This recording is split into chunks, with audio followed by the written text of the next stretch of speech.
Gilly actually pointed this out to me. He's like, "Man, this is the time," because I talked with him a lot about different ideas and stuff like that, and he's just like, "Yeah, we should definitely do this." So we got on that, got some good momentum, etc. But of course, people thought it was just a meme coin and just a normal pump and dump. I don't think that they were expecting that we were actually going to release some products, because these were things that I was just working on, but was just kind of waiting for the right time to release. So, for example, Rocket Drop, that was the main the main release, which is already released on Ether mainnet. It's going to be released on Binance Smart Chain. Only reason it hasn't been out is just because the main pool that's going to be available on Binance Smart Chain is the RYI, where you can stake Bunny and get RYIU. Right, so it's actually an RYIU pool. So contracts are ready, of course, everything's good to go. So that'll be out as soon as they open up trading for that shit. So that's that. So the whole thing about Rocket Drop is that people can stake Bunny or any token. You can open up a pool where you can stake any token and receive any token as a yield. You can even stake Rocket Bunny and get Rocket Bunny as a yield. We tested this out with I don't know if any of you guys that are on the chat, if you know Derwood, it was a project by Geo, who's actually not Geo right now, but whatever. He came up with this fantastic idea.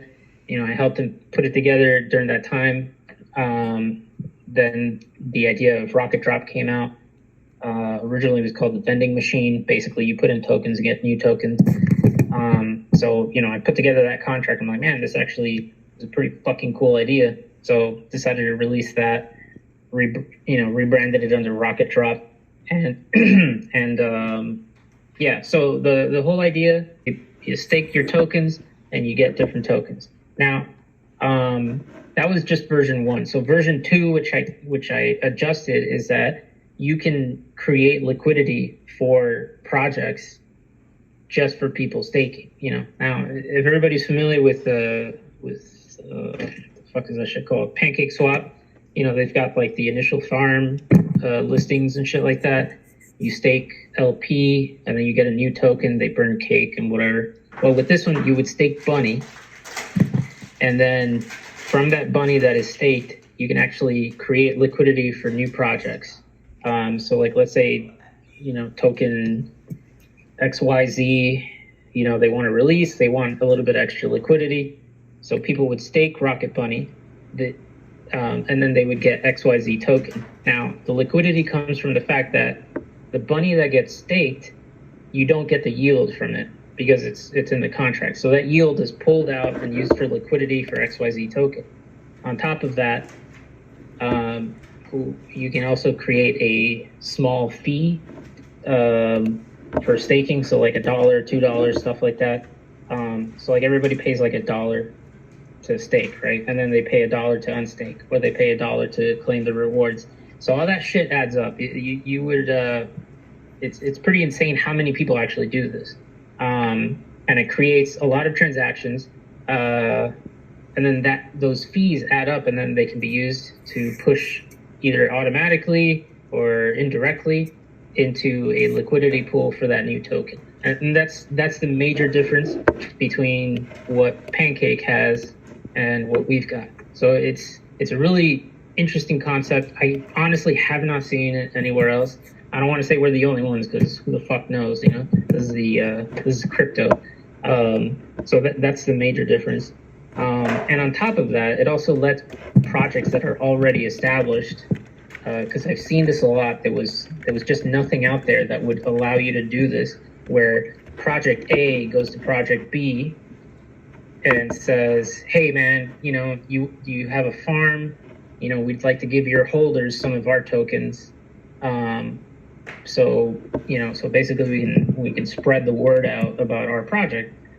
So then, that I guess host project may not have the ability to do this. Well, that's where Rocket Drop comes in. So if a new right now we got 2,000-3,000 fucking holders. So anybody that creates a pool in our project would get 3,000 people that now instantly know about that project. So it's like a promo pool. It doesn't have to be even like that much, you know. It can only be for like a few days, that sort of shit. Which brings me to the next point, which is the special pools. So with Rocket Drop, you can also create special pools which are in the medium. And I better hurry the fuck up because there's a shit ton of questions. Which is stuff that we're going to release, but basically these really high yield pools, right? And you have to stake a minimum amount of bunny tokens, and you get a really, really high yield. Okay, I'll take my time, Churro. Thanks. There's just a lot of information because it's just like it's like a Rubik's cube of a project because there's so many different configurations you can use. So okay. Let's take a step back here. So these high yield pools, the BNB pool, the Ether pool that's going to open up, you need to stake a minimum amount of tokens, and there's actually a maximum amount of tokens that you can stake so that everybody gets a nice fair chance at this. But the API is like crazy high, like 12,000 APY, something ridiculous like that. Now, the staking only lasts for 3 days, but you can get those rewards.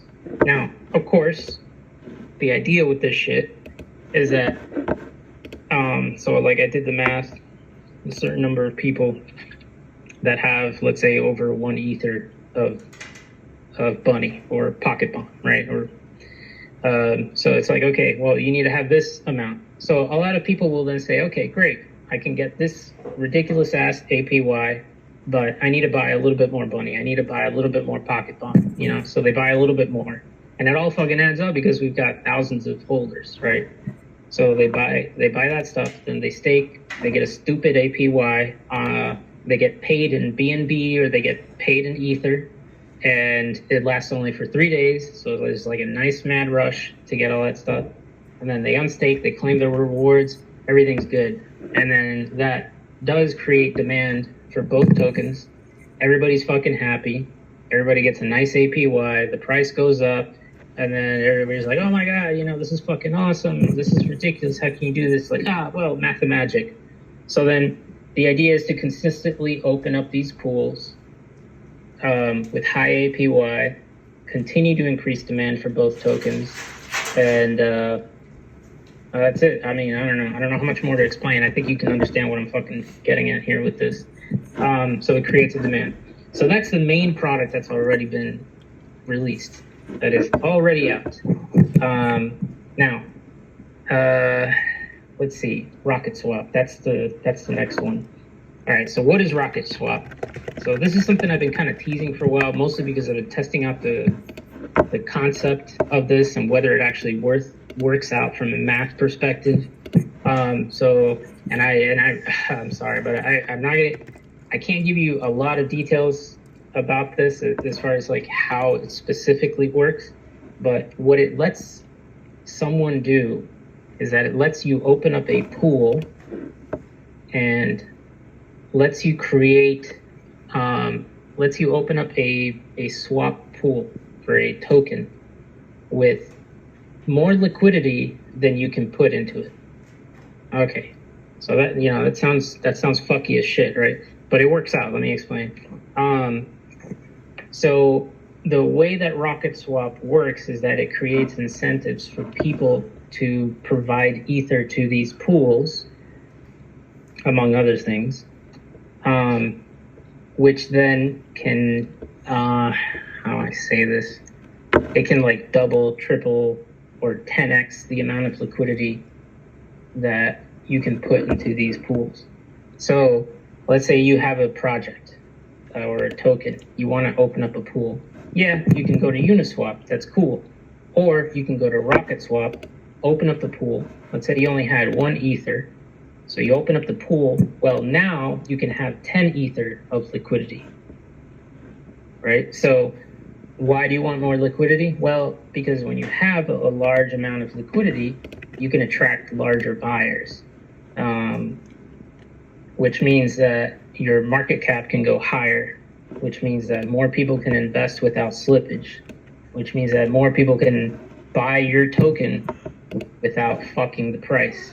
And people want to do that because they want to get a good deal on your token. They want to get into your token, but they don't want to be the guy that buys it and everybody sells into.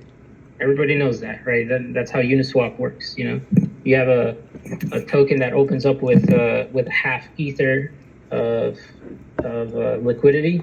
You go in and you drop 5 ether on it. Everybody's gonna fucking sell straight into your ether. You know, so that's why a lot of these tokens don't get these big buys. So Rocket Swap solves that problem. And once it is ready for release, you will understand more about how this works. It's pretty cool, and it works out math-wise, financially, and nobody gets fucked. And I know that sounds like bullshit, right? But this is something that I've been working on. Gilly knows about this. I talked to him about a month ago. We were, working out the details and stuff, and the math checks out. Because I wouldn't release something that would screw anybody up. So yeah, that's the main thing about Rocket Swap. That's why I think it's going to be a pretty big thing, because it can create a lot of volume, just in general. And then of course, one of the things that I was concerned about this was that anybody could release a project, have this multiplied liquidity, and then rug. That's a problem. So you don't want that to happen. So part of the mechanism that lets you do what Rocket Swap does is that it doesn't let that person just take out that extra liquidity. So if they put in 1 ether and then they get 10 ether of liquidity, they can't just rug for 10 ether or 20 ether, whatever it is. Like it locks that portion of it. It has to by design, just because of the way, the I guess financial engineering works. So it creates a safer environment, creates a better incentive for projects to launch on it, which of course then creates more volume. And I think you can see where that goes. So enough about that. You guys will find out more as the mediums get released and as the project gets released. But I just wanted to explain that a little bit more. Hey, dude. So really quick, just to jump in and also let you catch your breath. Thank you. I'm sure that a lot of people are probably asking for a timeline, which you've hinted at before for Rocket Swap. So would love to share a little bit of detail around that. Yeah, sure. So, all right. So Rocket Swap, when I originally talked about it, I figured that I could release it by the end of the month. I think I can still hit that timeline. Remember, guys, it's just me. It's just me doing it. I've got Richard. I'm sure you guys have seen me mention him or whatever mention him in the chat. He's a really good dude. He actually he works at Penguin Swap. He's their chief technology officer. Really fucking smart dude. We've been chatting and stuff like that. I'm gonna try to cajole him into helping me with this stuff, which means that we can release more shit. But yeah, it's just me. I think that I can get it released by the end of the month. If not, probably like the first week of April, which, as somebody pointed out in the chat, would be pretty cool because it's Easter and oh my god, our main theme is bunnies. So that might actually be pretty cool as a marketing thing, where we release Rocket Swap. There's a shit ton of bunnies. I don't know. We could even release Easter eggs in our code or website, shit like that. So that might be the way. So, okay, short answer, 3 weeks or so. That's more or less what I'm thinking. All right, very quickly, Rocket Labs. What's Rocket Labs? All right, I like to fuck around with code. I think every dev likes to do this shit. And there's all sorts of like crazy, wild ideas that you come up with for tokenomics. Like, man, what if we did this? What if we did that? So the whole point about Rocket Labs is creating and releasing these tokens with really interesting and unique tokenomics that get either put on Pancake or Uniswap, and then just release it out there. And just we would support the token, but they would end up being more like community tokens. And I'm not going to fucking lie. There's probably going to be a percentage of those tokens that get held as like team tokens, but usually something really small. We all got to fucking eat here. But the idea is that these tokens would also feed into the Rocket Bunny and Pocket Bomb ecosystem. One of the main things that I'm thinking of, I'm sure you guys have realized that both tokens, they automatically add liquidity to each of the tokens, the token pools or the liquidity pools. So that mechanism can be tweaked so that in addition to adding liquidity, automatically locked liquidity to that token, they can also automatically buy and burn Bunny or Pocket Bomb. So I don't know if that part's clear, but like, let's say I release a token and it's got some stupid, awesome, or shitty, whatever, crazy tokenomics. Part of the transactions that happen for that token also help increase I don't want to say this, but help increase volume. Let's just use that. Help increase volume for Bunny. So that's the idea. So yeah, considering the amount of work I've got lately, the idea originally was to release something every couple of weeks or something like that, but it's probably gonna be something every month. And I'm not going to kid you. A lot of a good portion of this might be like ape type shit, but everybody seems to like that stuff. It's game theory gone ape shit. So that's the whole deal. So it's a platform to release cool ass tokens that people can buy, play around with, and then if it goes great, fantastic.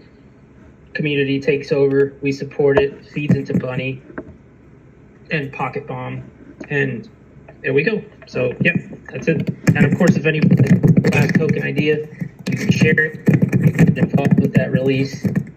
Everybody tapping when it comes out. So that's that. Yeah, that sounds good. Sorry, 2 tokens. Well, originally released on Ether. Everybody knows the gas fees are insane, at least until the L2 solutions come out.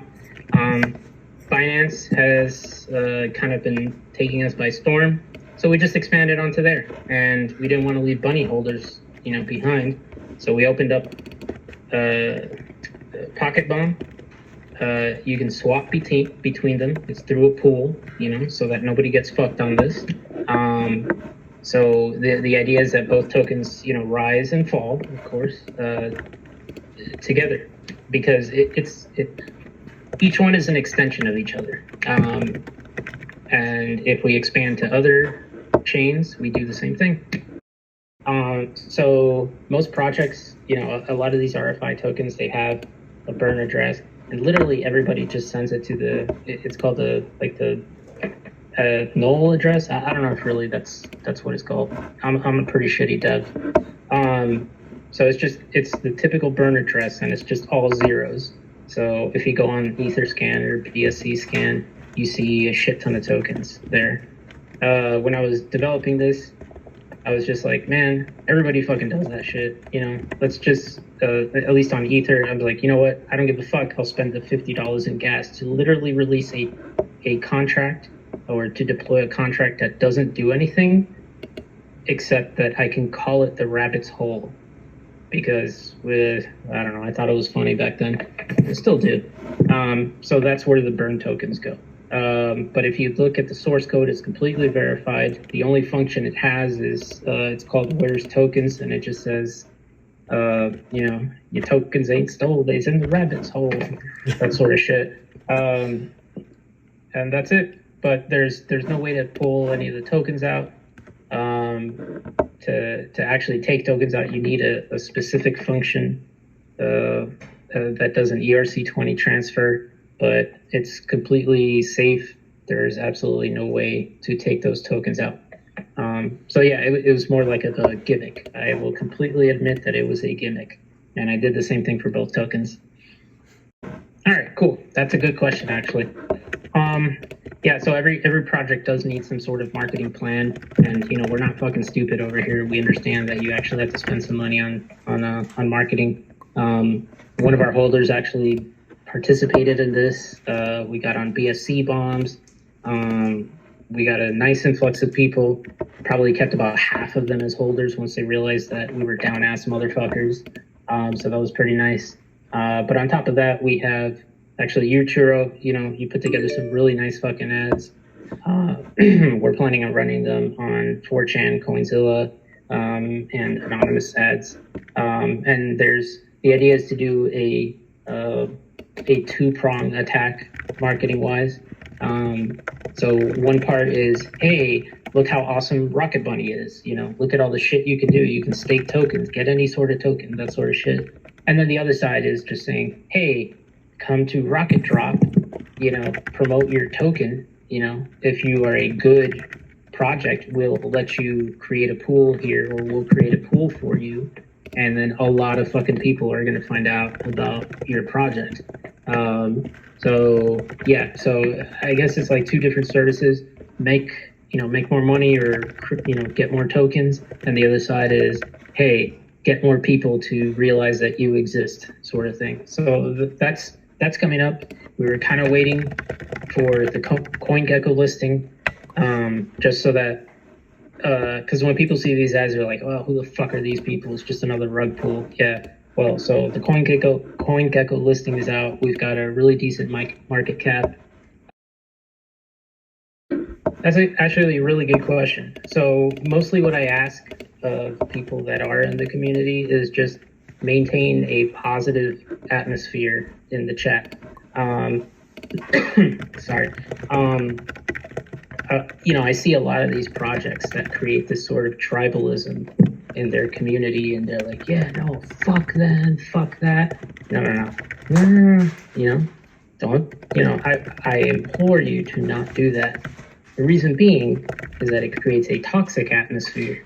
And it's not like, look, man, we're all fucking devs. Like Feg, initially we had a lot of people, like we had Feg people saying, fuck Bunny, and there's a reason for that, and I'll explain. They're like, fuck Bunny, and then the Bunny people are like, oh, fuck Feg, and all this shit. And it's just like, no, guys, we're all good. Like, I literally talked to the Feg dev.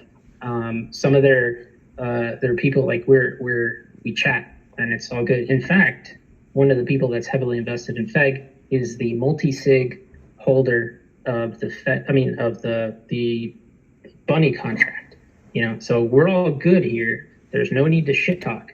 Of course, community members like to take it upon themselves to FUD other shit and all that stuff, but I try to really, really discourage that stuff, because we're all developers and we're just trying to make a project that everybody can get in on. Everybody, either makes money.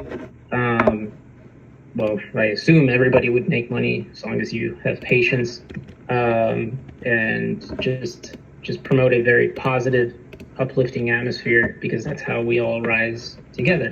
So that's probably the main thing. The other part is just talk about it. Just talk about it on Twitter. Don't sound like a fucking moon boy. Don't go out there and be like, oh, this is the next fucking 1000x. No, man, that may not happen, or it may, but just say, like, look, some pretty solid shit. They actually have products, that sort of stuff. Help out people that join into the Telegram, that sort of stuff. And probably the most important in the last 24 hours is just let us know, just like tag us and say, hey, there's some FUD going on. Because legit, there's some coordinated shit going out there. I know it sounds like a conspiracy, but it really is. I'm in contact with a lot of projects. They've been experiencing similar things to what we did. We just got hit first, I guess. Help newcomers in the chat. But a lot of projects, like projects that I'm working with, projects that I'm in contact with, they're like, yeah, man, we got fucking DDoS. There's this one dude that does all this shit. He likes to, I guess when he's hard up for money, he likes to DDoS projects. Ah, yes. Yeah. I've had a couple of people ask me that. The reason that I have not put up a GitHub was that a lot of the stuff that's getting deployed in the Rocket ecosystem is really unique. And it's really unique shit. It's brand new code. And the only thing that I was trying to do was, because you can't prevent it, right? But just try to delay the time that it takes for somebody to fork your project, right?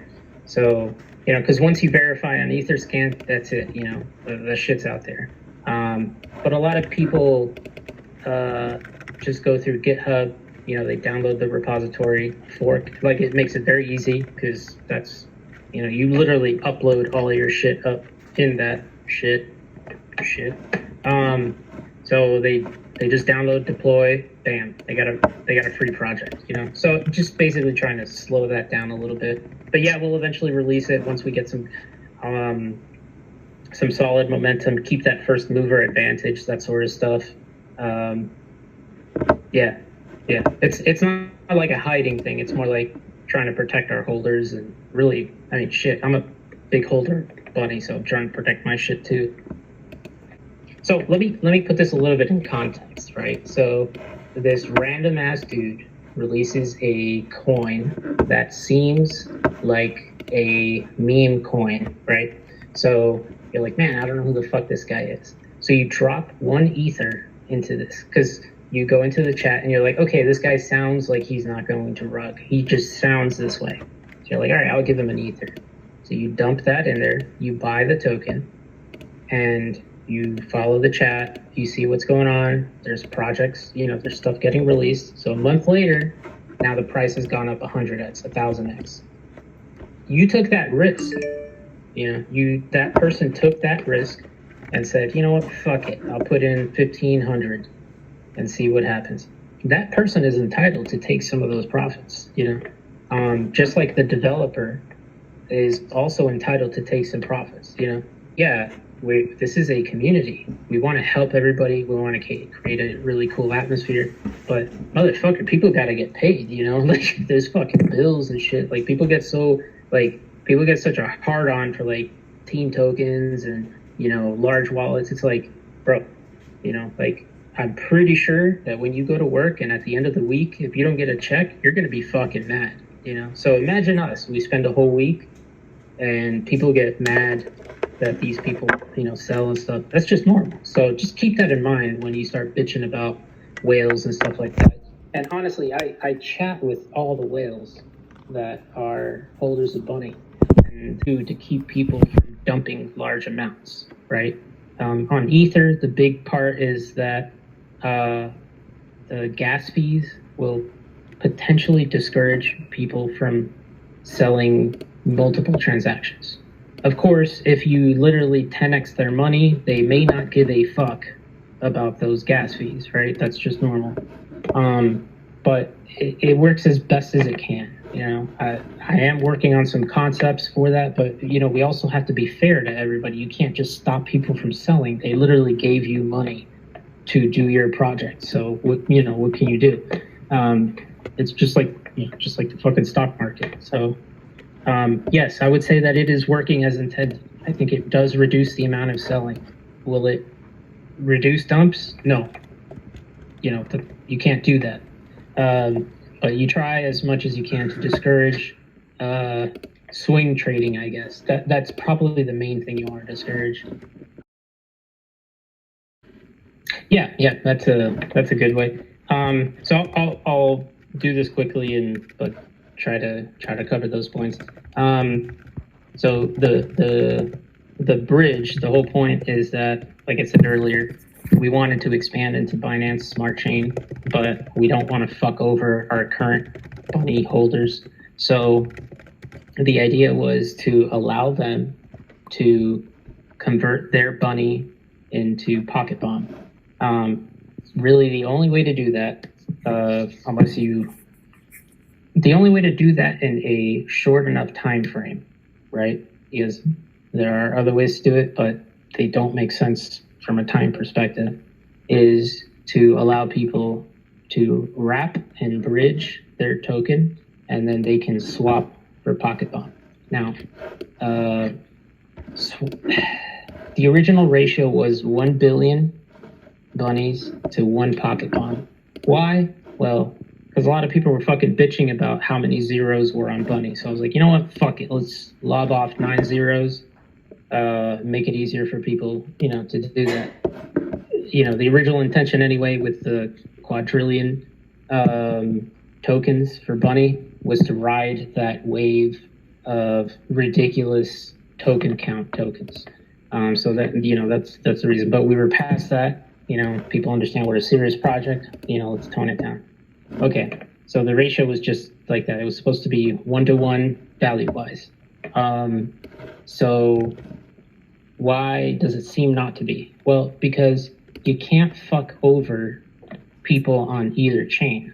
When we released Pocket Bomb on Binance, people bought a token that they knew the developer of, and it just would not be fair if I said, hey, by the way, you bought this shit, you threw 5 BNB into it, guess what? You're going to get your shit dumped by bunny holders. You can't do that. That's just not fair. So the idea was, yes, you can bridge, you can swap, it's all good. But the swap mechanism, just on Pancake, it's very market dependent. So it's supply and demand. So yes, you can arbitrage between those two. If the price of Pocket Bomb goes too high, you can buy bunny, bring it to Binance, and then swap to Pocket Bomb, and then sell for a profit. That is literally the intention. But the same goes the other way around. Bunny goes too high, you can buy Pocket Bomb, bring it to Ether, and then sell, and then make a profit. Now, the point of the swap pool is to limit that so that it doesn't fuck people over. My main concern with all these different things is so that nobody gets hurt. You want to be fair with everybody, but you also want to create growth, and you also want to create opportunities for people to make money. So, and then as far as different purposes, no, not really. It's literally the same thing. You're going to be able to use both tokens. My hope is that most of the projects that we've worked with will release on both Binance and Ether. And then in that case, then you can create, you can stake bunny or Pocket Bomb on, whichever version. But for example, the rugs and that's actually a different scenario. But let's say you could stake bunnies for rug. You know what? Let me backtrack because then people are going to get confused. A project releases on Ether, you can stake bunny, get that token. They may not want to release on Binance. Maybe they really hate the fact that Binance exists. Okay, well, that's Ether only. So, but in that case, then you can swap your Pocket Bomb for bunny and stake if you really wanted to do that. And the same thing with Binance. If something only releases on Binance, you can swap for Pocket Bomb and then stake and get those tokens. Yeah, that's that. Yeah. So, CoinGecko was a huge milestone for me and our team. I'm glad you put that in the chat. It was a huge milestone because I released Coilabry back in November. Applied one private island. Soon. And I still haven't gotten listed. I managed to talk to Bobby over at CoinGecko, and he's just like, yeah, it just doesn't qualify. I totally get it, actually, because it doesn't have that volume. It doesn't have the number of holders. Okay, I get it. But it just took forever excuse me. They get a lot of applications, so I don't blame them on this. So it took a while for any of my projects to get listed on CoinGecko. Apparently, we made enough of a stink and enough of a splash that Bunny qualified. And as far as CoinMarketCap, honestly, we probably submitted an application. I can neither confirm or deny. because I have not kept a serious tab on that. I gotta talk to the team and see if we did, but if we didn't, it'll definitely get submitted. Typically, when you get listed on CoinGecko, it's very quick. It's very quick to get listed on CoinMarketCap, so I'm not too worried about that because they are literally the laggards because CoinGecko is baller as fuck.